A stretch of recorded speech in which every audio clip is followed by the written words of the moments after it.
The average American spends at least 80,000 hours of their life at work. How cool would it be if during those 80,000 hours you felt things like trust, camaraderie, fun?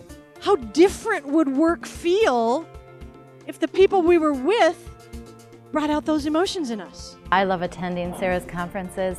She is so interactive. She really draws the audience in. She dialogues with participants, and she's especially relevant. Strategic HR is very hard subject matter right now to be tackling because there's not enough out there.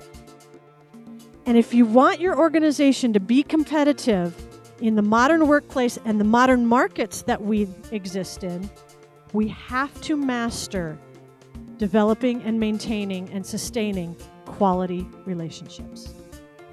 And this is where we can come to our organizations and say, in this modern environment, which is constantly, rapidly changing, I can help you and everybody in our organization leverage quality relationships. And that's where we'll get the return on our employment investment. I definitely feel as though she's approaching it different than any other conferences. So it's not the typical, here's my PowerPoint, I'm going to stand up here and lecture to you, and then I'm going to tell you that, you know, you need to go back and just do these things and yay for you. You know, she makes it fun, interactive, but then she also gives you really helpful, realistic tips.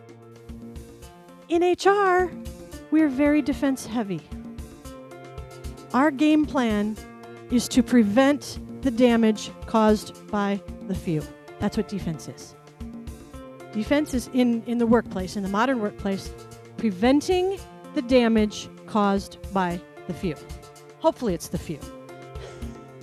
If not, you got a recruiting problem. Right? That's why we come up with policies, right? That's why we have dress codes. That's why we have codes of conduct.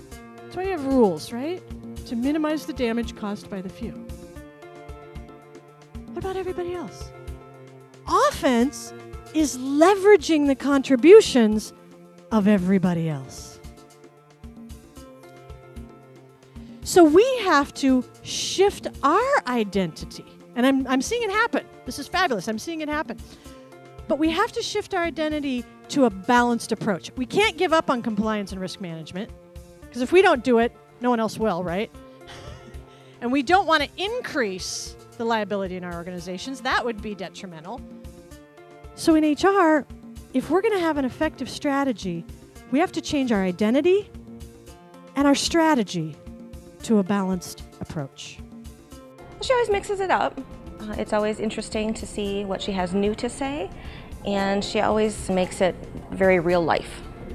It's a joy to see her. We got to get out, we got to interact, we got to interject with others in our organization, with the employees, with the managers, with operations, with our customers, with our vendors.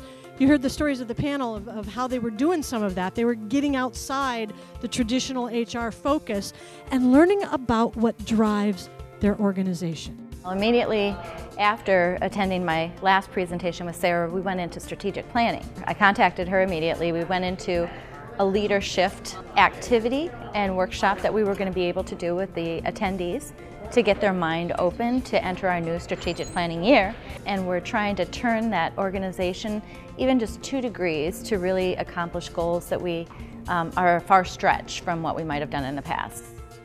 Employees that work in an environment that fosters employee engagement and personal accountability will contribute their best on a regular basis. Strategic HR is critical for these organizations to foster this culture.